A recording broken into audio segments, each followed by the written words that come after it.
ನನಗನ್ಸುತ್ತೆ ಈ ದೇಶದೊಳಗೆ ಈ 2014 ಆದಮೇಲೆ ಒಂದು ಬಹಳ ದೊಡ್ಡ ಮಟ್ಟದಲ್ಲಿ ಕೇಂದ್ರ ಸರ್ಕಾರದ ತಪ್ಪುಗಳು ಈ ದೇಶದ ಯುವಕರು ತೋರಿಸ್ಕೊಟ್ಟಿದ್ದಾರೆ ಅಂತ ಹೇಳಿ.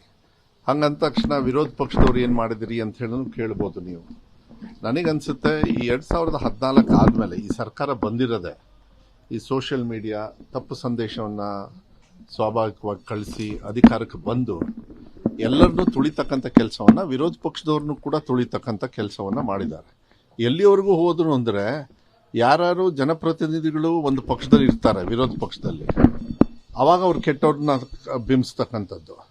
ಅವ್ರು ಎಲ್ಲೋ ಒಂದು ಸತಿ ಆದ ತಕ್ಷಣ ಅವ್ರು ಆ ಪಕ್ಷಕ್ಕೆ ಸೇರಿದ ತಕ್ಷಣ ಅವ್ರು ಒಂದು ವಾಷಿಂಗ್ ಮಿಷಿನಿಗೆ ಹಾಕಿ ಕ್ಲೀನ್ ಮಾಡಿ, ಇದೆಲ್ಲ ಆ್ಯಂಗರು ಒಂದು ಕಡೆಗೆ ಬರುತ್ತೆ. ಈಗ ನಾನು ಕೂಡ ಶಿಕ್ಷಣ ಸಚಿವನಾಗಿ 3 ವರ್ಷ ನಾವು ಕೂಡ ಎಕ್ಸಾಮ್ ಮಾಡಿದ್ವಿ. ನಿಮಗೆ ಗೊತ್ತಿದೆ, 3 ಎಕ್ಸಾಮ್ ಮಾಡ್ತೀವಿ. ಫಸ್ಟು ನಮ್ಮ ದೇಶದೊಳಗೆ ಕಾಪಿ ಹೊಡೆಯೋದು ನಿಲ್ಲಿಸಿದ ನಮ್ಮ ರಾಜ್ಯ ಸರ್ಕಾರದೊಳಗೆ ನಾವು ಹೆಮ್ಮೆ ಪಡಬೇಕು. ನಾನು ಅಂತ ಹೇಳಲ್ಲ, ನಮ್ಮ ಸರ್ಕಾರ, ನಾವು ನೀವೆಲ್ಲ ಹೆಮ್ಮೆ ಪಡಬೇಕು. ಅದಕ್ಕೆ ನೀವು ಕೂಡ ಎಲ್ಲ ಮಾಧ್ಯಮದಲ್ಲೂ ಕೂಡ ತೋರಿಸಿದ್ರಿ, ವೆಬ್ಕಾಸ್ಟಿಂಗ್ ಎಲ್ಲ ಹಾಕಿ ಇಂಥ ತೀರ್ಮಾನಗಳನ್ನು ತಗೊಂಡಾಗ ಜನರು ಕೂಡ ಅದನ್ನು ಒಪ್ಪಿದ್ರು. ಕಾಪಿ ಹೊಡೆದು ನಿಲ್ಲಿಸ್ಬೇಕು, ಮಕ್ಕಳಿಗೆ ಕಾಪಿ ಹೊಡೆದು ಪಾಸ್ ಮಾಡೋದು ತಪ್ಪು. 3 ಎಕ್ಸಾಮ್ ಮಾಡಿದ್ವಿ, ಆಮೇಲೆ ಕೊನೆಗೆ 2 ಎಕ್ಸಾಮ್ ಮಾಡಿದ್ವಿ. 98.08 ಏನು ರಿಸಲ್ಟ್ಸ್ ಬಂದಿದೆ.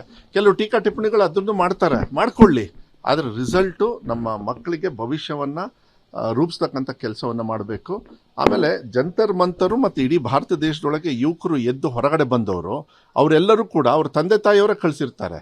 ಯಾಕೆಂದ್ರೆ ಅವ್ರ ತಂದೆ ತಾಯಿಯವರು ಮತ್ತು ಯಾರ್ಯಾರು ವೋಟಿಂಗ್ ಮಾಡಿದ್ರು BJP ಅವರಿಗೆ, ಅವರೇ ಇವತ್ತು ಬೀದಿಗೆ ಬಂದು ಅವ್ರ ವಿರುದ್ಧವಾಗಿ ಹೋರಾಟ ಮಾಡಿದ್ದಾರೆ. ಯಾಕೆಂದ್ರೆ ನಂಬಿಕೆಗೆ ದ್ರೋಹ ಮಾಡಬಾರ್ದು. ಯಾವಾಗಲೂ ಗೆಲುವು ಸೋಲು ಇರ್ತದೆ, ಇಲ್ಲ ಅಂತ ಹೇಳಲ್ಲ.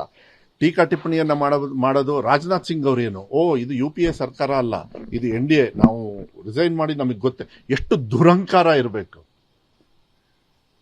ಈ ಭಾರತ ದೇಶದ ಒಬ್ಬ ಮಂತ್ರಿಗೆ ನಾವು UPA ಅಲ್ಲ, ನಾವು ಇದು ಆಯಿತು. ಡಾಕ್ಟರ್ ಮನಮೋಹನ್ ಸಿಂಗ್ ಅವ್ರಿಗೇನು ಮೌನ ಪ್ರೈಮ್ ಮಿನಿಸ್ಟರ್ ಏನು ಅಂತ ಹೇಳೋರು, ನಾಚಿಕೆ ಆಗಬೇಕು. ನರೇಂದ್ರ ಮೋದಿ ಅವರು ಯಾವತ್ತಾರು ಬಂದು ನಿಮ್ಮ ಎದುರುಗಡೆ ಬಾಯಿ ಬಿಟ್ಟಿದ್ದಾರೆ?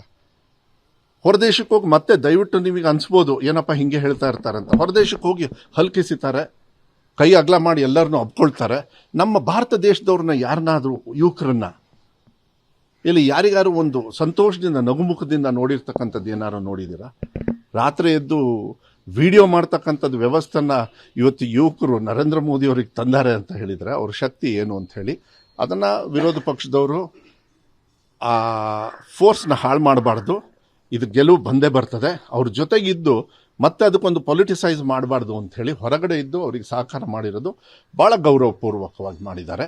BJPಯವರು ಕೂಡ ಸುಮಾರಷ್ಟು ಜನರು ನಮಗೂ ಕೂಡ ಹೇಳಿದ್ದಾರೆ, ಇಲ್ಲ ಸರ್ ಇದು ಭಾಳ ಒಳ್ಳೆಯದು, ಇದೊಂದು ಭಾಳ ಕೆಟ್ಟು ನೀತಿ ಅಂತಂದ್ರೆ ಪ್ರಜಾಪ್ರಭುತ್ವದಲ್ಲಿ ಇವತ್ತು ನಮಗೆ ಸ್ವತಂತ್ರ ಸಿಕ್ಕ ಮೇಲೆ ಏನಾದರೂ ಈ ಪ್ರಜಾಪ್ರಭುತ್ವವನ್ನು ಬಾಬಾ ಸಾಹೇಬ್ ಅಂಬೇಡ್ಕರ್ ಅವರು, ಮಹಾತ್ಮ ಗಾಂಧಿಯವರು ಏನು ಹೋರಾಟ ಮಾಡಿ ನಮಗೆಲ್ಲ ಕೊಡಿಸಿದ್ದಾರೆ, ಒಂದು ಸಂವಿಧಾನವನ್ನು ಬರೆದು ಕೊಟ್ಟಿದ್ದಾರೆ. ಒಂದು ಯಾವ ರೀತಿ ಈ ಭಾರತ ದೇಶದಲ್ಲಿ ಇರಬೇಕು ಅದನ್ನು ತದ್ದು ವಿರುದ್ಧವಾಗಿ ಅದನ್ನು ಹಾಳು ಮಾಡಬೇಕು, ಬದಲಾವಣೆ ಮಾಡಬೇಕು ಅಂತ ಬಂದವರು BJPಯವರು. ಆ BJPಯವರು ಅಧಿಕಾರಕ್ಕೆ ಬಂದಿದ್ದು ಕೂಡ ಈ ದೇಶವನ್ನು ಒಡೆದಾಡಿದವರು. BJPಯವರು ಅಂದರೆ ಬ್ರಿಟಿಷವರು ಒಡೆದು ಆಡೇ ನಮ್ಮ ಭಾರತ ದೇಶನ. ಇಲ್ಲಾಂದರೆ ನಮ್ಮ ಭಾರತ ದೇಶ ಯಾವಾಗಲೂ ಒಗ್ಗಟ್ಟಿರ್ತದೆ. ನಮ್ಮ ಭಾರತ ದೇಶ ಯಾವಾಗ ಹಾಳಾಗುತ್ತೆ ಅಂದರೆ ಒಡೆದಾಗ ಮಾತ್ರ. ಬೇರೆಯವ್ರು ಬಂದು ಮುಗಿಸ್ಕೊಳ್ತಾರೆ. ಅದನ್ನು BJPಯವರು ಮಾಡಿದ್ದಾರೆ, ಬ್ರಿಟಿಷ್ ಅವರಿಂದ ಇವರು ಕಲ್ತಿದ್ದಾರೆ. ಇವತ್ತು ಅದನ್ನು ಇವರು ಕೊಬ್ಬನ್ನು ಇಳಿಸಿದ್ದಾರೆ. ಏನು ಇವರು ಒಂದು ಆ ತತ್ವ ಸಿದ್ಧಾಂತ, ನಮ್ಮ ಹಿಂದುತ್ವ, ಅಲ್ಲೆಲ್ಲರೂ ಕೂಡ ಎಲ್ಲ ಜಾತಿ ಸಮಾಜದವರು ಎಲ್ಲ ಪಕ್ಷಾತೀತವಾಗಿ ಮಕ್ಕಳು ಪ್ರೀತಿ ವಿಶ್ವಾಸದಿಂದ ಅವ್ರದ್ದೇ ಆಗಿರ್ತಕ್ಕಂಥ ಕ್ರಿಯೇಟಿವಿಟಿ. ಕೆಲವು ಸತಿ ನ್ಯಾಷನಲ್ ಮೀಡಿಯಾ, ಕೆಲವು ಮೀಡಿಯಾದವರಿಗೆ, ಮೈನ್ ಸ್ಟ್ರೀಮ್ ಮೀಡಿಯಾದವರಿಗೆ ಅವರು ನಡ್ಕೊಂಡಿರ್ತಕ್ಕಂಥದ್ದು ಆ ಆ್ಯಂಗರಿಗೆ ಮಾಡಿದ್ದಾರೆ ಹೊರತು.